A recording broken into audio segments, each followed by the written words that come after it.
Alright, what's up mga ka-tech shop? So for today's video mga ka-tech shop, nako'y tudlo ninyo nga technique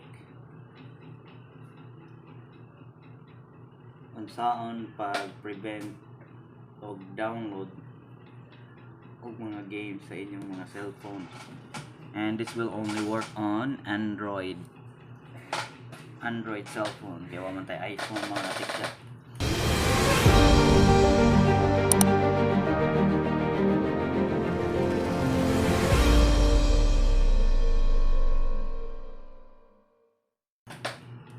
So, nako'y cellphone diri akong ipakita ninyo. Yun sa nako pag-block or prevent ang akong mga kids to download applications like games. Yeah, unwanted application kay sometimes they accidentally download apps man, no? The reason why we want to prevent them from downloading apps kay mapuno mo ng phone, and sometimes they download accidentally kana mga annoying apps, or sometimes we call it virus na siya mga tech shop ba. Na one case sa akong Vivo phone nga sa kunsa na lang ipang download niya, every time magamit ko sa phone na ay mo pop up nga ads.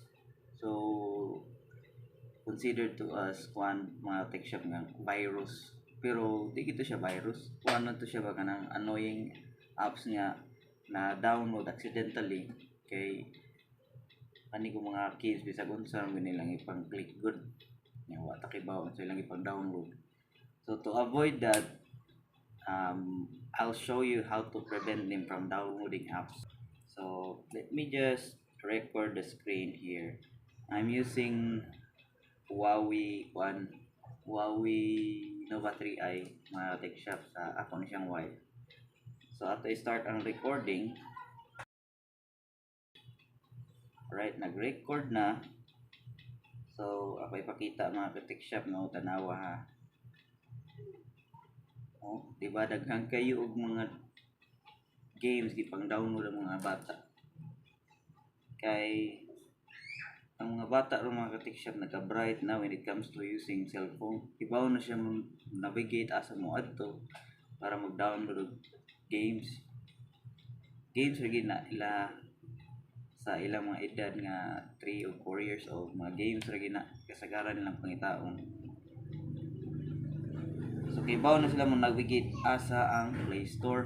So marela sila, then ato sila sa Play Store, and then download na sila og mga apps.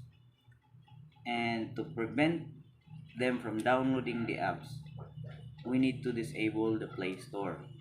Okay, so man pag disable sa Play Store, adto ka sa settings, pangitaon nimo ang apps, and then scroll down lang nimo, pangitaon nimo ang Google Play Store.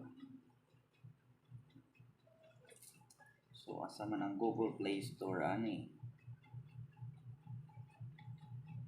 Tara, aning Google Play Store, yan na kay button dira nga disable. I-click lang na nimo mga tech shop.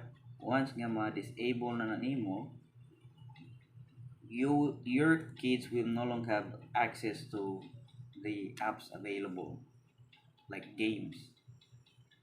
So if we go to Google o kaninga folder, tadan, wala na ang Google Play Store.